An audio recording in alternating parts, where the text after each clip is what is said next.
I've gotten to the point in my life where I start telling stories, and they start with things like 20 years ago, and I just want you to know that that's dumb. But it's true. Probably about 20 plus years ago, maybe no more than that, more than 20 years ago, or like 25 years ago, I went deer hunting for the very first time. And I don't know if you know anything about deer hunting. Basically, it sounds like an activity. It's not. It's not an activity. It's mostly just waiting in the cold. And you have to get up early, and you're not allowed to talk, and you have to be quiet. So it's like the exact opposite of an activity. I don't know what I thought it was going to be like, but we woke up, and I'm pretty sure it was like 3 o'clock in the morning to go into the woods. And I don't know if you've ever been to a scarier place than the woods in the dark, but the woods in the dark is scary. Even when you're a tough 16-year-old with a gun, it's scary. There's noises. There are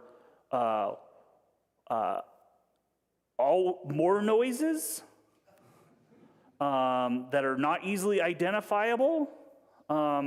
And this particular time, we were out above the town of Telluride on the western slope.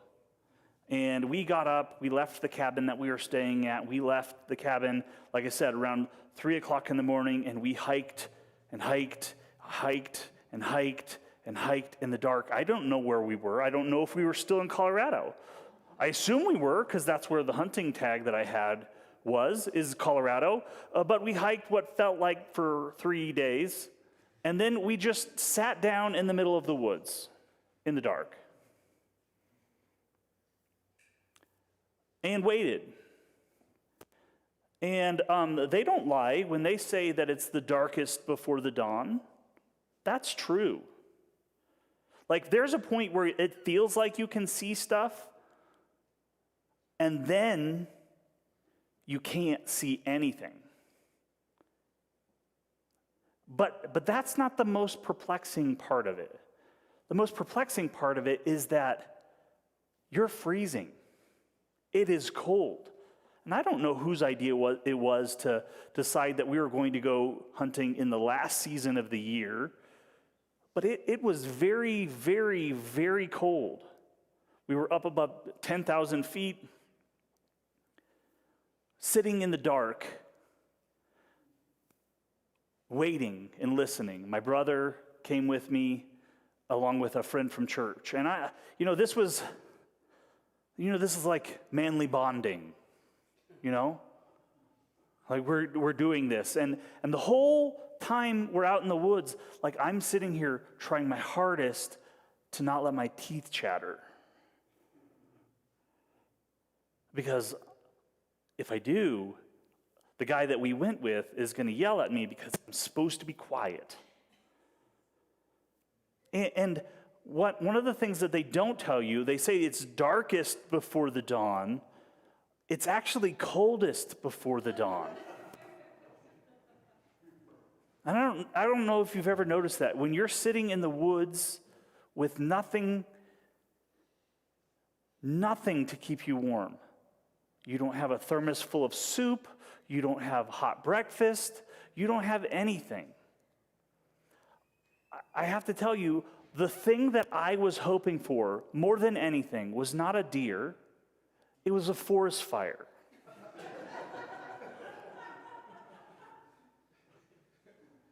At that point, I didn't care about deer. I didn't care if I ever saw a deer. I just wanted to not be cold. Eventually the sun came up.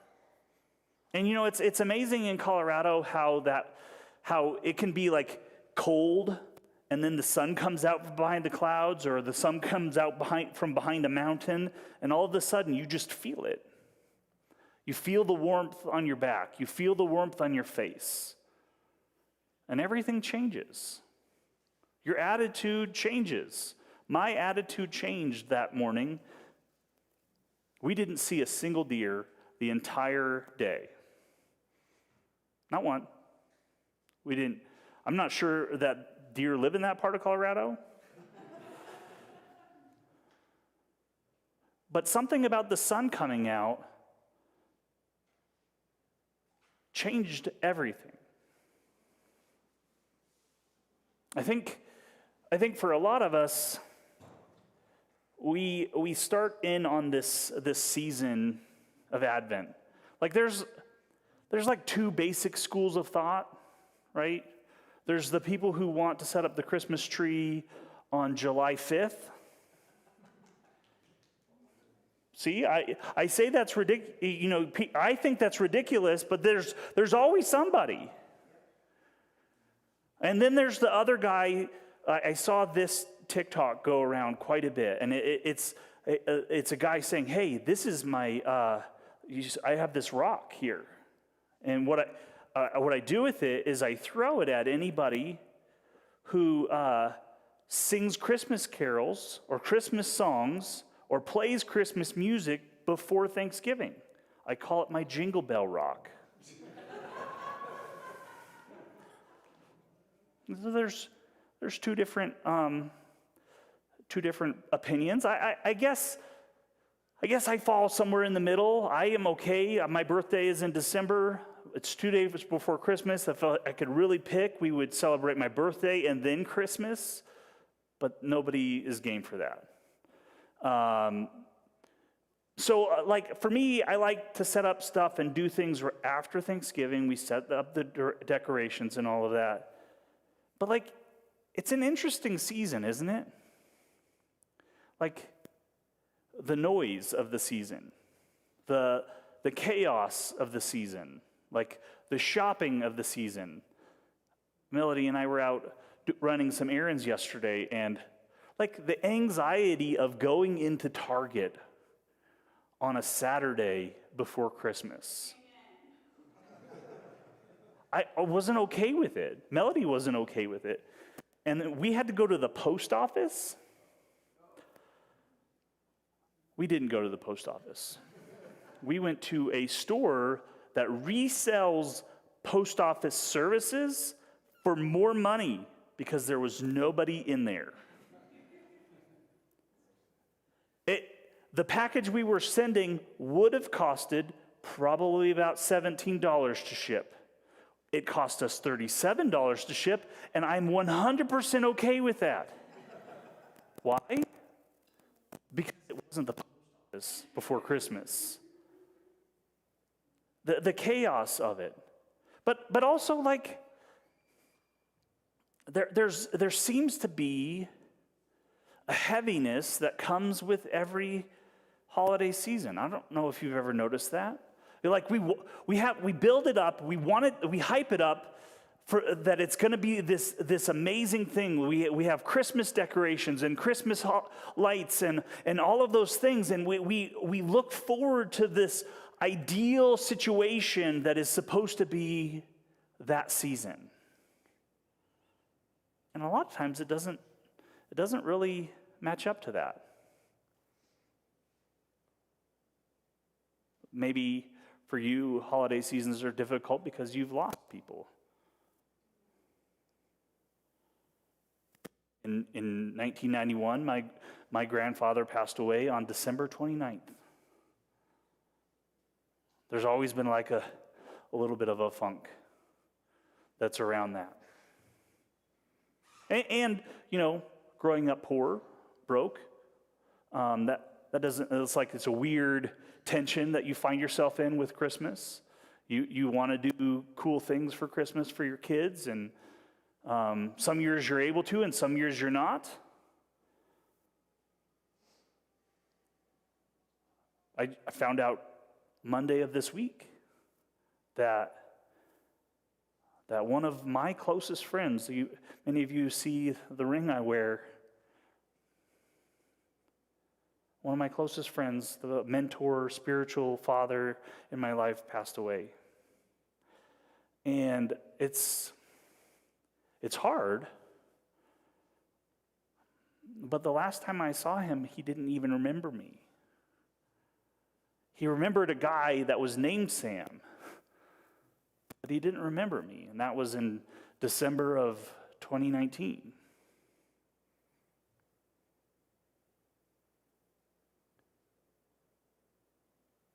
This season comes with this heaviness.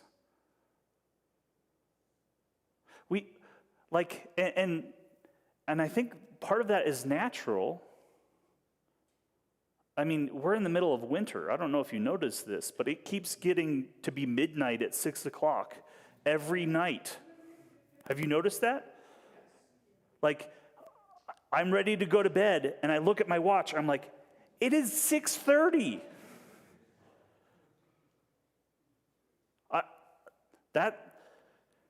That's the way winter is supposed to be. That's part of winter. Winter is this season where you go to bed early and you wake up and it's cold outside and you hibernate and you wear cozy sweaters and you eat heavy things. That's what winter is about. But we have this holiday that somehow has joy associated with it. But there's also like an element. This is the very first Sunday of Advent. There's an element that Advent is a season that starts in the dark.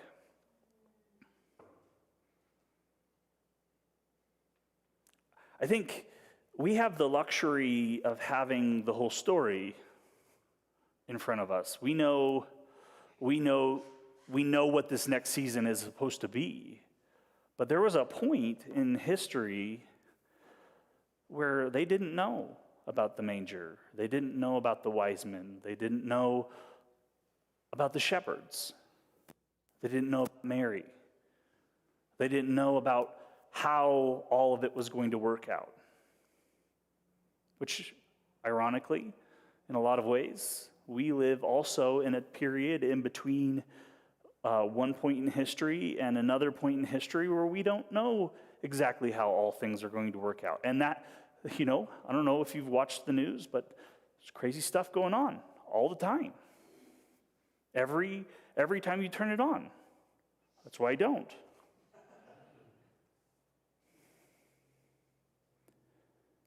But there was a period in time where they didn't know. There was a group of people who believed that God was going to come for them, that God was going to show up for them, that God was going to rescue them, that God was going to bring them out of a place of despair. But their grandparents hadn't seen it, and their grandparents hadn't seen it. They waited. They believed and anticipated and hoped that one day the God of Israel would show up and do something. And it's in the middle of this that Isaiah writes this passage. It's in Isaiah chapter 64. And I want us to hear the angst of this passage. I want, have you ever been in a situation where you don't know what the outcome is going to be? You just want to see something change. You ever been there? I can't have it stay this way. I don't know what it's going to become, but I can't have it stay this way. And Isaiah writes this. He says, "Oh, that you would tear open the heavens and come down, so that the mountains would quake at your presence, as when fire kindles brushwood and fires cause water to boil. to make your name known to your adversaries, so that the nations might tremble at your presence. When you did awesome deeds that we did not expect, you came down and the mountains quaked at your presence. From ages past, no one has heard, no ear has perceived, no eye has seen any God besides you, who works for those who wait for him. Can I just say right now, there's an element of his writing here that's kind of sick of waiting. Been there? You like start hoping for irrational things like forest fires?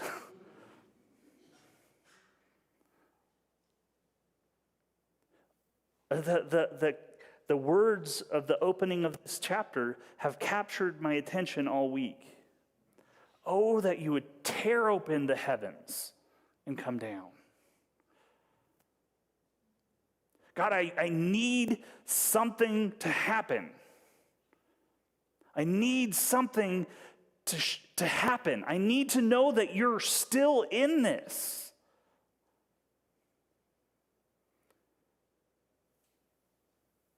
Isaiah cries out. He cries out in the dark. He cries out not knowing the answer.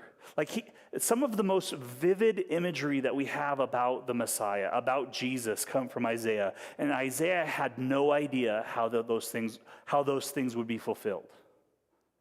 Can you imagine that? Like being in the middle of exile, being in the middle of a foreign land, being in the middle of having been taken away, being in the middle of not knowing how all of this is going to resolve, and yet somehow trying to anticipate, trying to lean into hope.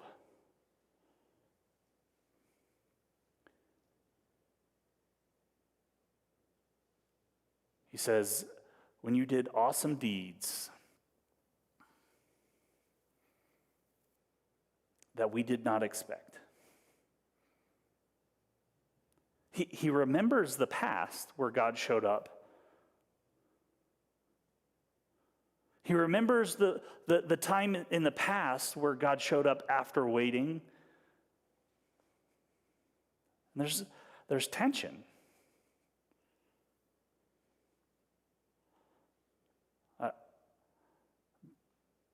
This season is actually full of tension.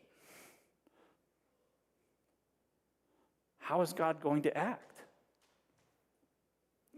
It's interesting, the church calendar is set up so that we might walk through seasons over and over and over again, so that we would know how to walk through those seasons when they come again.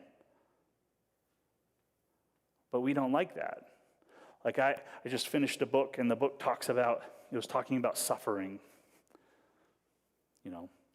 as you do. And at the end of the book, the thing that struck me was that the author didn't tell me that at some point in my life, the suffering was going to go away if I did all of the right things that he said to do in his book. That's dumb.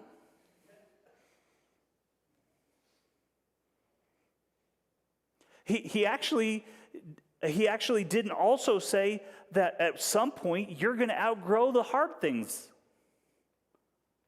Also dumb.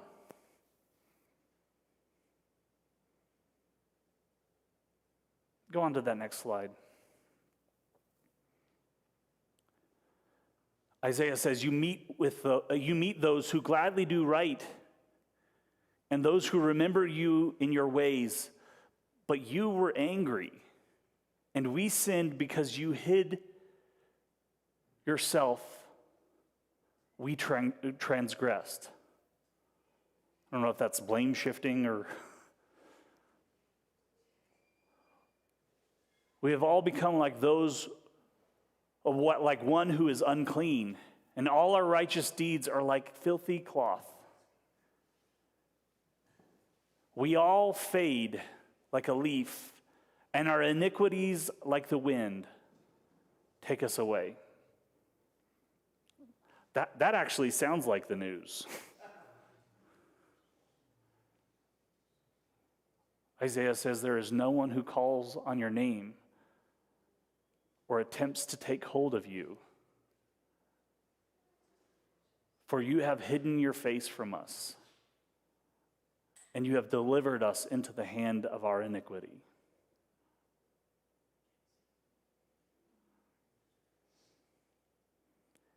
Yet, O Lord,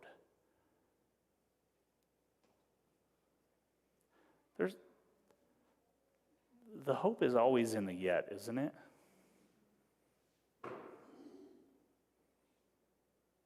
Hope is always in that, on the other hand. Yet, O Lord, you are our Father. We are the clay, and you are our potter. We are all the work of your hand. Do not be exceedingly angry, O Lord, and do not remember iniquity forever. Now consider, we are all your people.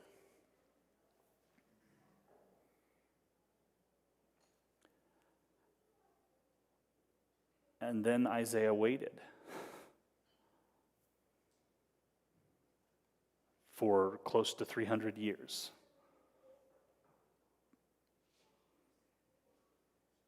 And then eventually, Jesus showed up. Eventually, the prayers were answered, but they were answered in a way that nobody anticipated. And even the people who walked closely with Jesus didn't anticipate them.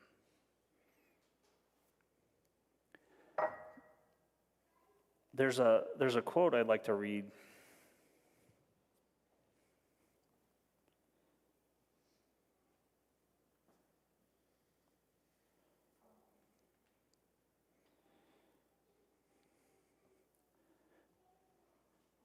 It says this. It's by a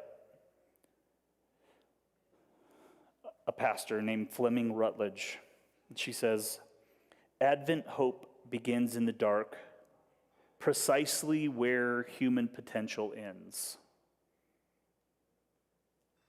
In Advent, we are learning again each year that we cannot save ourselves, and we cannot save those we love, and we cannot save the world from itself.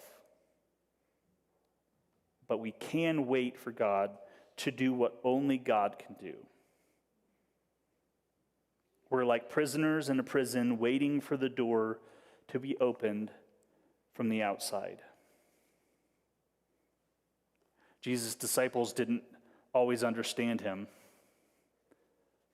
Have you ever noticed that? I think sometimes we don't understand him.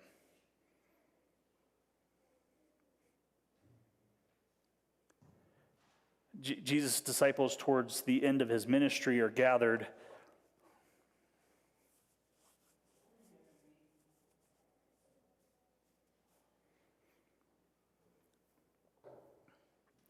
They're gathered together, waiting, and Jesus is teaching.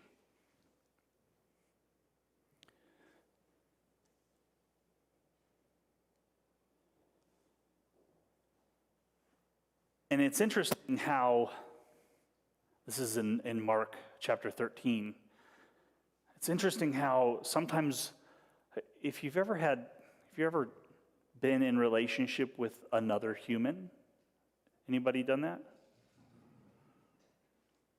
You need to get out if you haven't.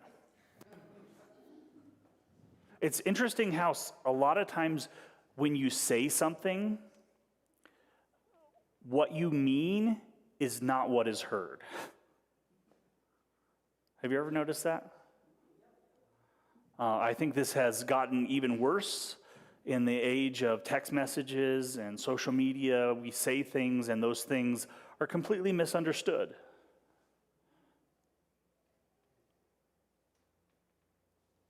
Jesus is has gathered his disciples, and he's giving them this warning. And he says this, Jesus said, in those days after that suffering, the sun will be darkened, and the moon will not give its light, and the stars will be falling from heaven, and the powers in the heavens will be shaken. Then they will see the Son of Man coming in the clouds with the great power and glory. Then he will send out the angels and gather his elect from the four winds, from the ends of the earth to the ends of heaven. And then he says, now learn this lesson from the fig tree. As soon as its twigs get tender and its leaves come out, you know that summer is near. Even so, when you see these things happening, you know that is near, right at your door. Truly, I tell you, this generation will certainly not pass away until all these things have happened. Heaven and earth will pass away, but my words will never pass away.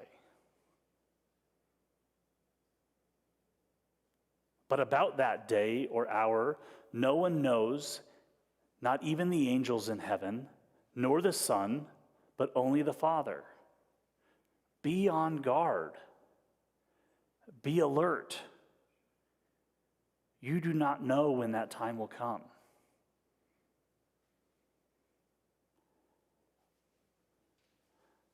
It's like a man going away. He leaves his house and puts his servants in charge, each with their assigned task, and tells the one at the door to keep watch. Therefore, keep watch, because you do not know when the owner of the house will come back, whether in the evening or at midnight or when the rooster crows or at dawn.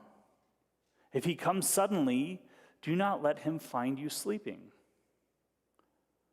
What I say to you, I say to everyone, watch.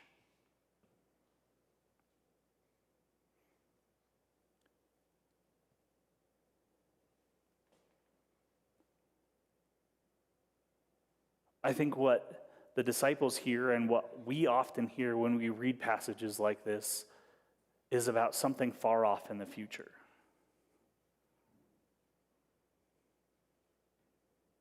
Watch.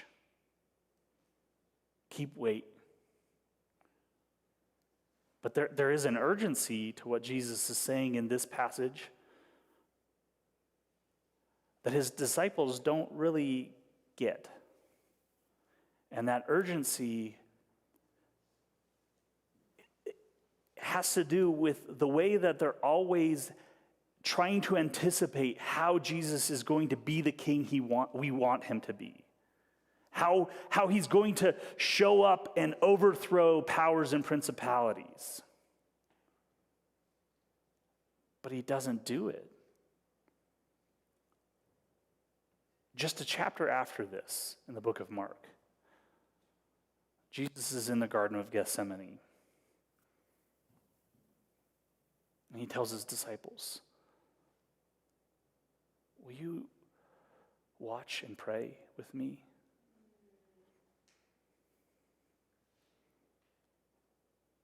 Will you watch and pray with me? I'm deeply distressed. And they fall asleep. Shortly after that, Jesus is arrested. The rooster crows. Peter denies Jesus.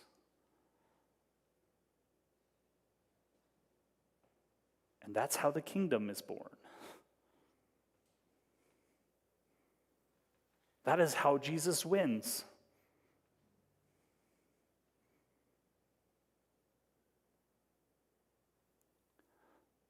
So what I ask you today is to watch. But what I'm not asking you is to watch and twiddle your thumbs. What I'm not asking you to do is wait like you're at the DMV.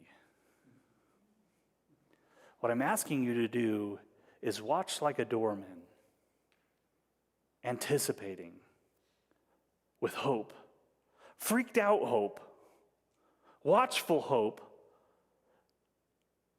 maybe a little anxious hope. But watch. Wait, not like someone who is waiting for their number to be called, but wait like the observant server at your favorite restaurant who sees the needs around them. That they're actively waiting for the ways that they can participate in what God is doing around them.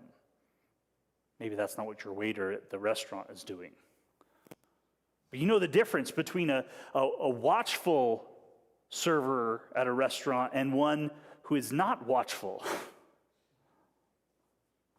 Let us as Christians be that. Not waiting to figure out how we can solve the world's problems, but waiting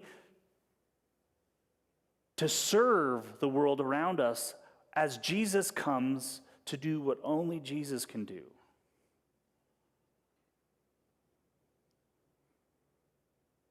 Week 1. The candle for week 1 is for hope.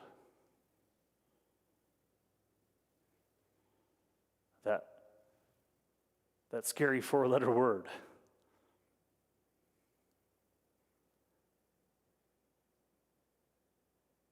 Like, hope is only, like, you don't need hope when things are, like, good, right? You don't need to hope for something when things make sense. You don't need to hope for something when you have all of the answers. You hope when it's dark. I'd like to invite the worship team back up.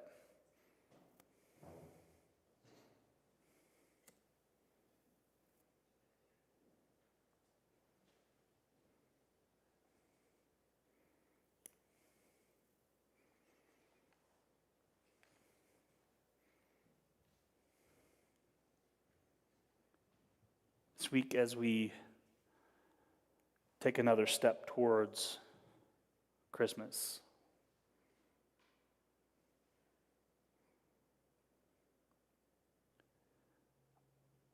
my prayer for us is that we engage in the practice of hope. We engage in the practice of waiting. We engage in the practice of watching.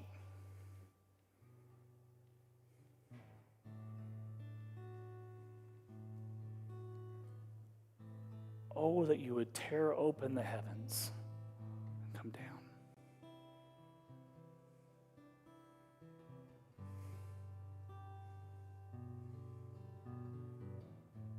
I prayed that prayer for friends of mine throughout this week. God, do what only you can do. I can't solve these problems for these people. I can't answer their prayers. I can't solve their problems. I can't do it. It's not in my capacity. Oh, that you would tear open the heavens and come down. That you would show up.